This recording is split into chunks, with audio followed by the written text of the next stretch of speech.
Welcome to another video from Gweilo 60.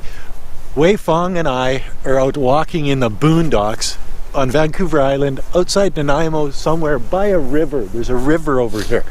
And this is a river that you come here in, what, September, Wei Fong?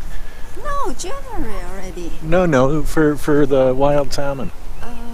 That was September, eh? I think so. September, October, and that river is full of salmon. They're coming up to spawn, and you're not supposed to take them, but people do, and oh, they're good. So, but that's not what this video is about. This video is about the whole world going crazy, and it has been going crazy. And I don't know whose fault it is, but here, you know me, I'll lay blame no matter whether I'm right or wrong about whose fault it is. Let's start with, China landed on the dark side of the moon. Oh, now think of the conspiracy theories we could go with that one, but I'm not going to do that. The Huawei thing is still rolling along. They still got Meng Wanzhou in with an ankle bracelet in Vancouver, and Michael Kovrig and Michael Spavor are still in jail in China, and this is to do with espionage, and I think it's all got to do with espionage. You know, this whole Huawei and what the Americans, the Australians, the UK, Canada, all of these guys are in cahoots, and they know that a 5G network can be used for spying and espionage, and that's why they don't want Huawei technologies in these countries. How do they know that? Well, they're developing their own 5G networks, and they know what they can do with it, type thing. So that's where all of this is coming from. They just arrested a Huawei employee in Poland here, I think it was yesterday, on, you got it, espionage and spying. And what did Huawei do? Fired the employee, because that's bad press for them. Good for them for firing him. Whether it's just to save face or not, who knows. And I don't want to go there, so I'm not going to. But you know, this is covering the whole world, this 5G network and espionage and spying and stuff. And it's not just the States. It's not just the UK, but places like Poland that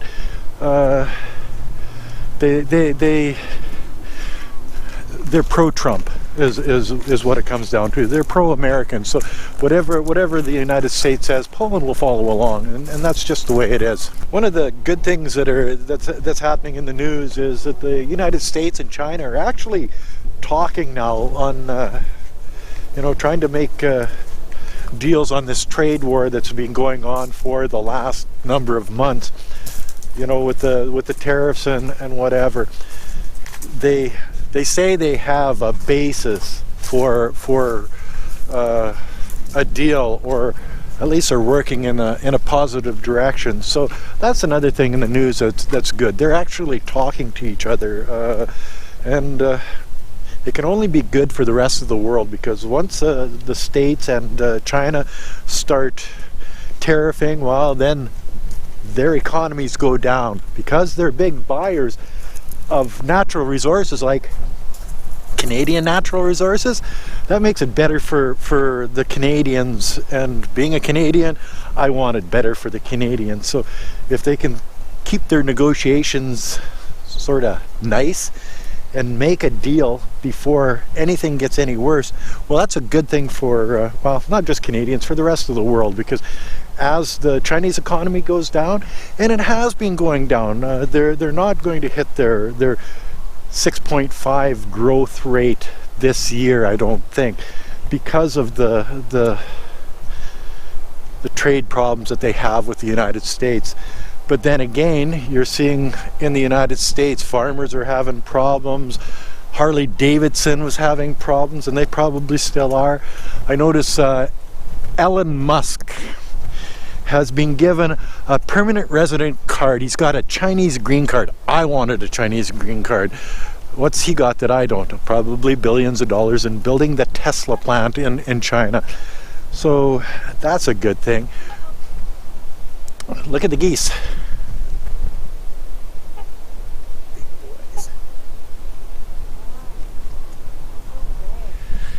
Lots of wildlife here in Canada. That's one of the good things about it.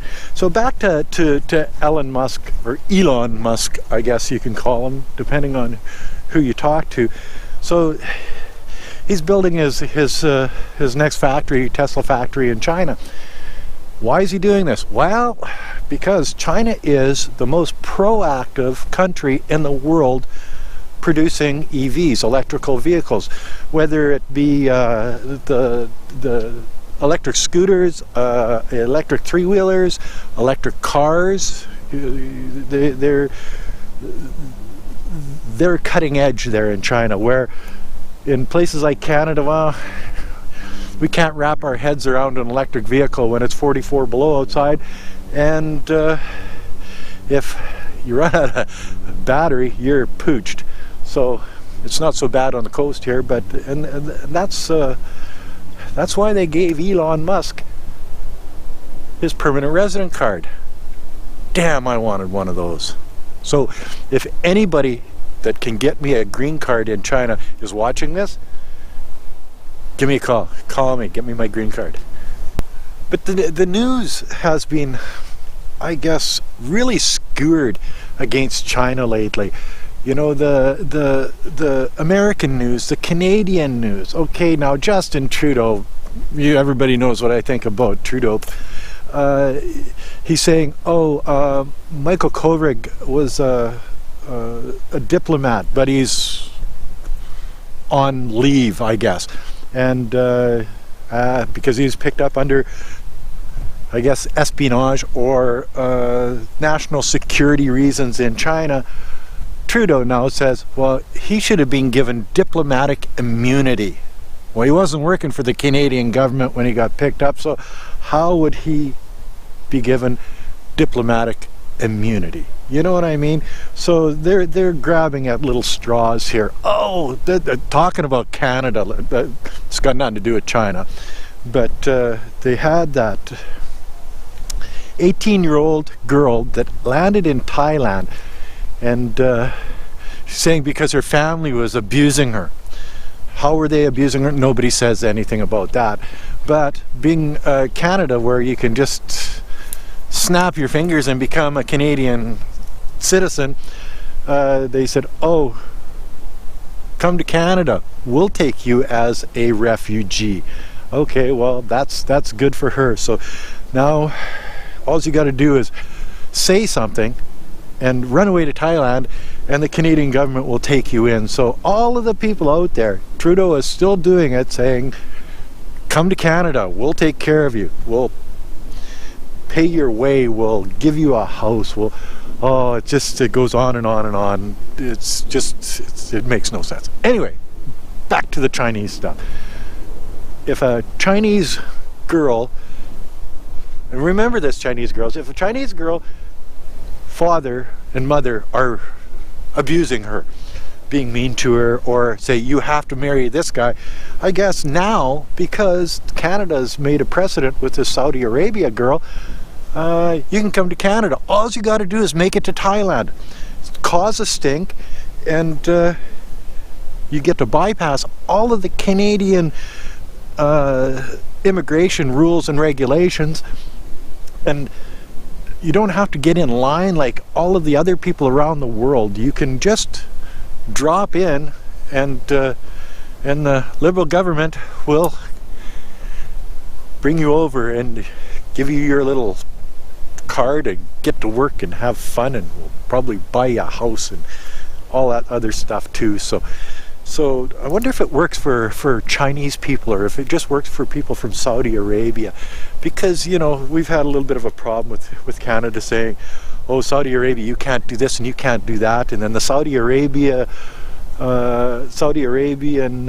embassy, in Canadian embassy in Saudi Arabia, they got kicked out, and then all of the students that were in Canada from Saudi Arabia were told that they can't study in Canada anymore, and they go back. So why don't we poke the bear, and if somebody is heading for Australia, you see, this Saudi Arabia girl was heading for Australia, and she stopped in Thailand, and they picked her up in Thailand. So how did it go from moving to Australia to Canada getting involved? I don't get it. Anyway, so if you're a Chinese girl and your mom and dad are being mean to you and abusing you, then you go to Thailand, cause a stink, and that's your one-way ticket into Canada. Anyway, that's some of the things that are in the news here that sort of caught my eye.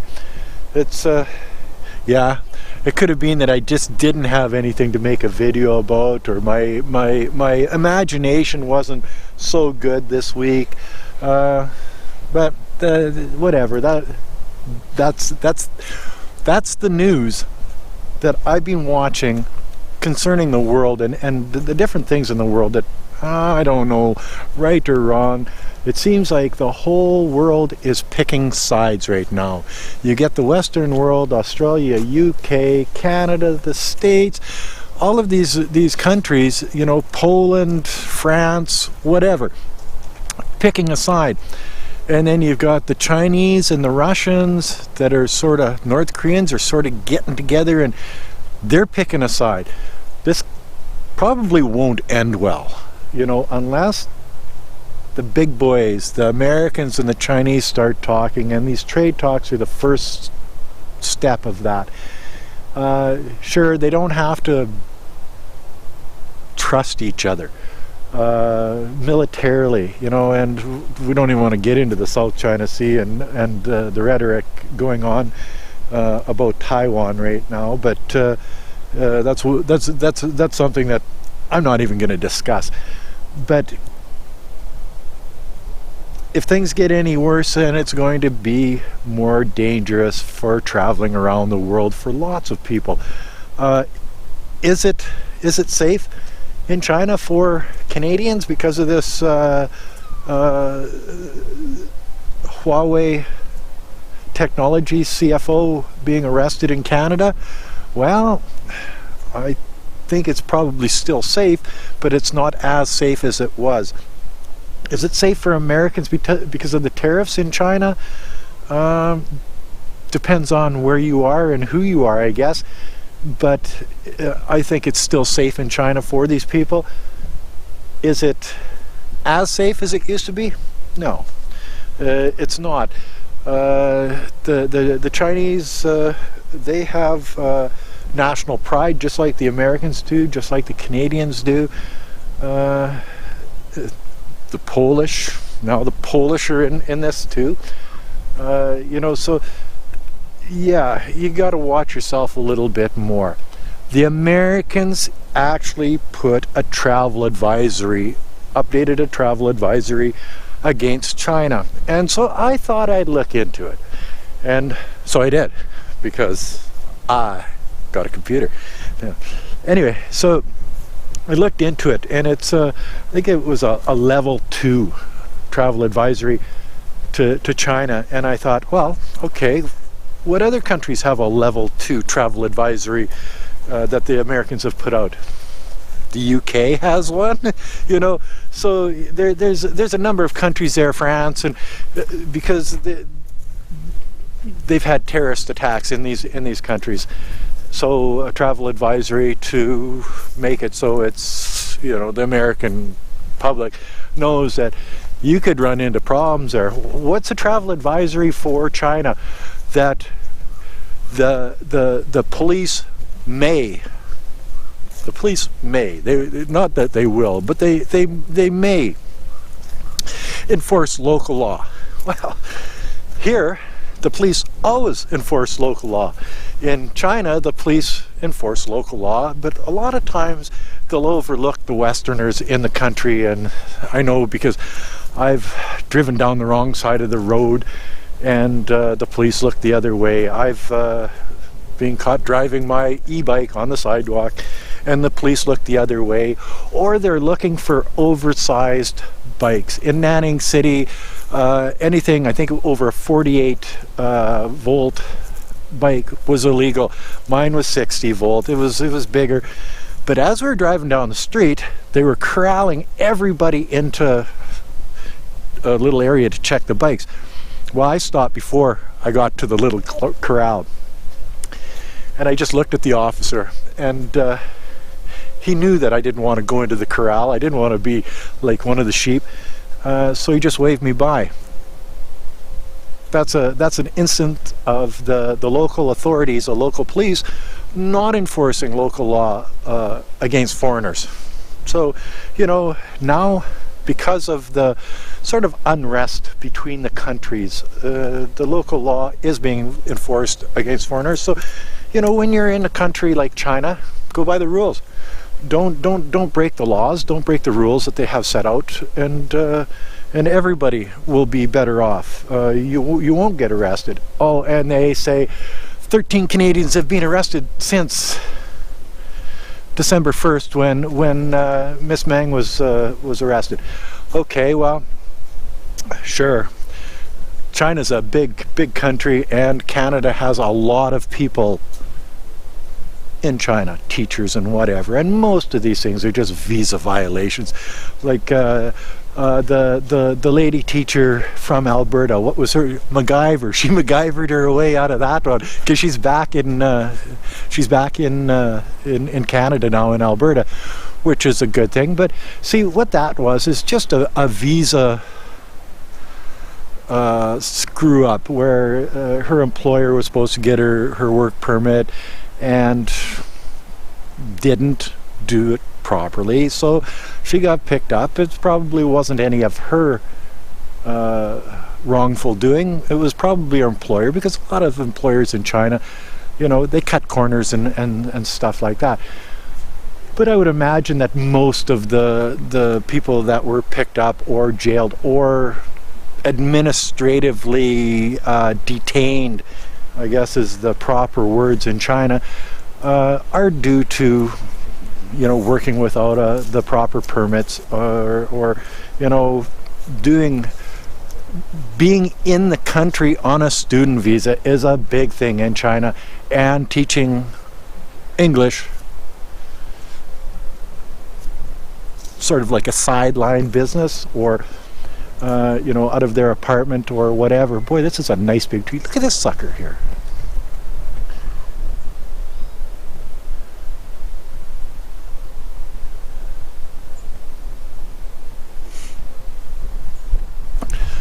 Some of the things you see in around Nanaimo, that's sort of amazing. Anyway, so these people go over to China. They don't have the right documentation. They get picked up by the Chinese authorities, and then the Canadian government says, oh, 13 people have been arrested in China, and it's all to do with this Huawei thing. I don't know, it's not all to do with this Huawei thing. It's just like if a Chinese person came to Canada on a visitor visa and they caught that person working, that person would be detained and booted out of the country, just like any other country. Like if I'm a Canadian and I go to the States and I'm working illegally, unless it's in California, of course, because in California you can do whatever you want, and they just say, oh, that's okay, we're not going to discriminate against you because you're Canadian. But anywhere else in the country, they just they'd detain you, and they'd boot you out of the country. Just like if I went to Mexico and I was working illegally. So the Canadian government and the news, and the American government and the news, they skewer things to the point to try to make China look worse. It's not helping anybody, guys, because as soon as you do that, you build animosity between the two countries. The people that are watching the news in China are probably watching the opposite of what we are here. I do watch some Chinese news every once in a while, and understand more than people think I do about it. And yeah, they're telling the other side of the story. So everybody has their opinion, and when countries start bashing other countries, and they start to group together in groups of countries bashing other countries, and You know, everybody's starting to pick sides. Oh, she's going to be a scary future if this thing ever blows up. Anyway, that's another video from Gweilo 60. If you like this video, as always, push that share button, push that like button, give me a thumbs up. Thanks for watching. Bye now. And look at who I found out here. Hey, you're all wet, buddy. You been swimming? Huh? You been swimming? Yeah, you a good dog, eh? Oh yeah, but you're wet and stinky. You're wet and stinky. Go play with Wei Fong. There we go. Hi. How come you're wet? Huh? Okay, catch you a little bit. Okay, good boy. Why are you so wet? Huh? Why? Hey, you a good dog? Are you a good dog? No. Yeah, I didn't think so.